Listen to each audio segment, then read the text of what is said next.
Good morning. Keith Hayes, Rouser Radio, broadcasting from Lewis on the south coast. Not too many of you, but nonetheless we're growing all the time, and Rouser Radio is beginning to catch up with Mirador. We're beginning to have an effective voice, and we're beginning to stir people up and get public debate going, which is what it's all about.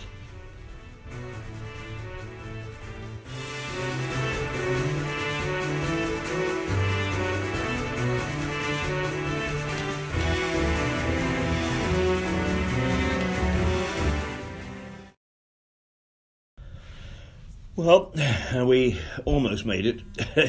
We almost got going, and that we've got a bit of, well, let's say we knocked a minute off this morning, and we were a bit late coming out of television because we got carried away with talking about democracy and voting and so on. So we were a bit late dashing upstairs to the radio studio. And that added something on. So it's now 6:07, but we have started, and here we are, Keith Hayes with Rouser Radio, broadcasting from the south coast of England, not quite the coast, from Lewis in East Sussex. East Sussex being that part of the country which goes towards the Irish Sea, I suppose. Is it? No. The Irish Sea is the other way. It goes towards the North Atlantic. The easterly point is Battle, where the Battle of Hastings took place, through the tiny towns, and I call them tiny, but nowhere bigger than 100,000, between Battle, along the coast, to the edge of Brighton, which is now a city of about 500,000 people. Lewis, 17 to 19,000 people in the town, 100,000 in the district, but all part of that coastal strip, Battle to Brighton. But then we are slowly beginning to invade, if that's the word, the further north, and we are now going up to Gatwick and paying attention to what happens there, and to Tunbridge Wells.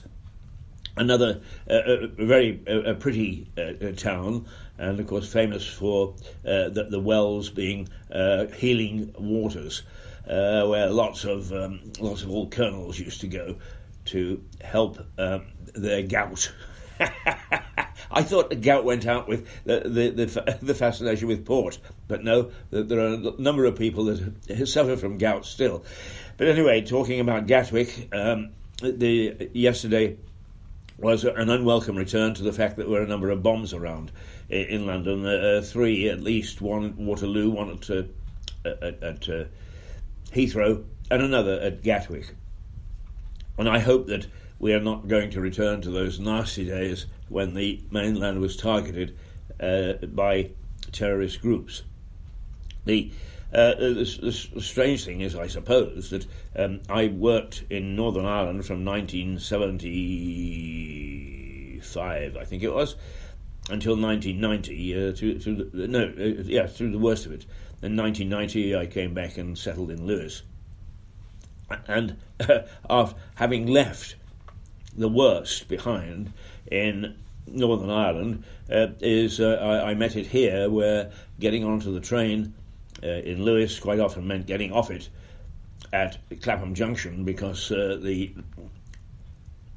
stations, the mainline stations in London, were under threat.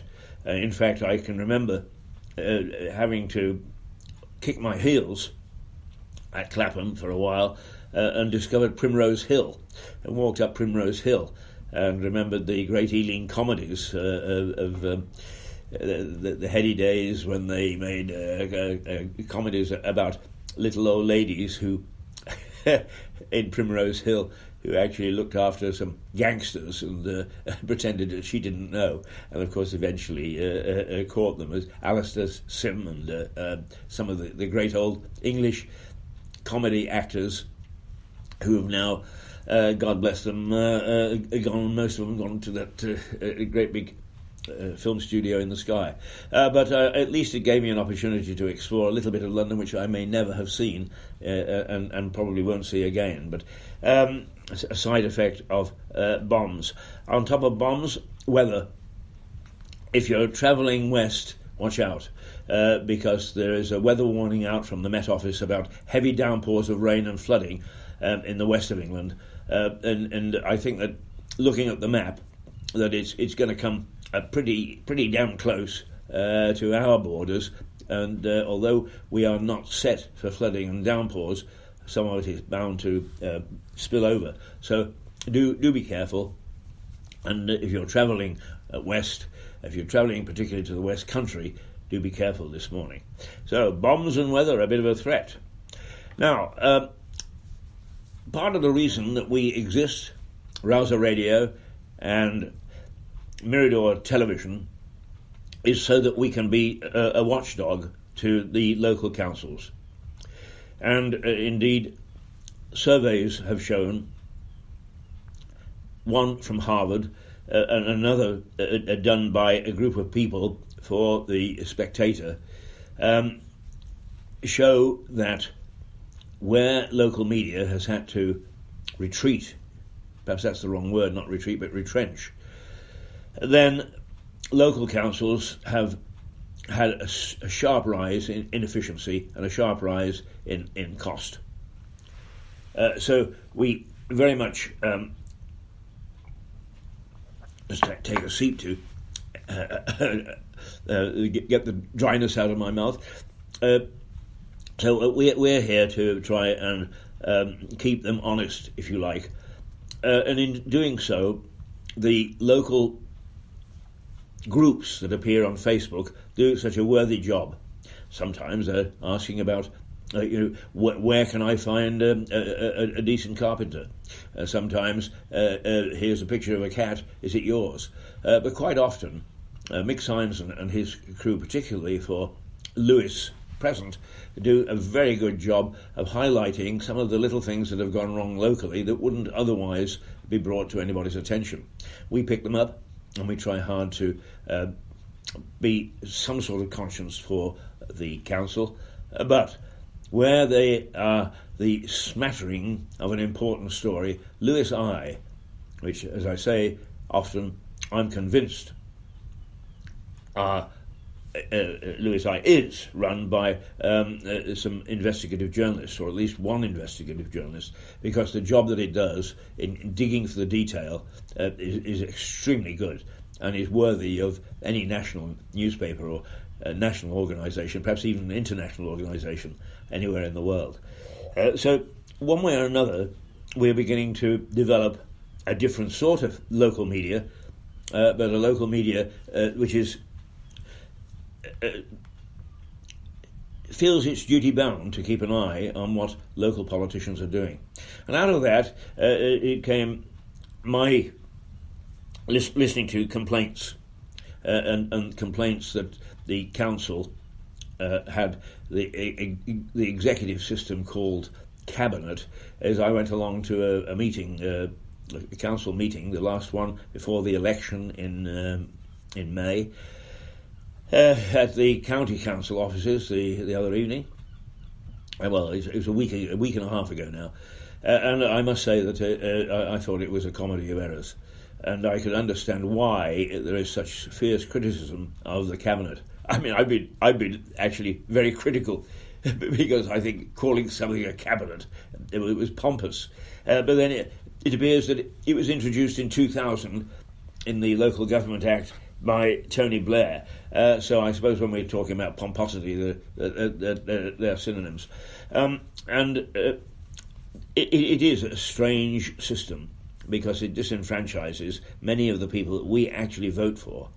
And some people have come back and said to me, come on, Keith, lay off, because our councillor does a very, very good job. He works very hard. Well, yeah, I agree, and I think there are people on this council that do work hard, and there are some who try to raise their voices.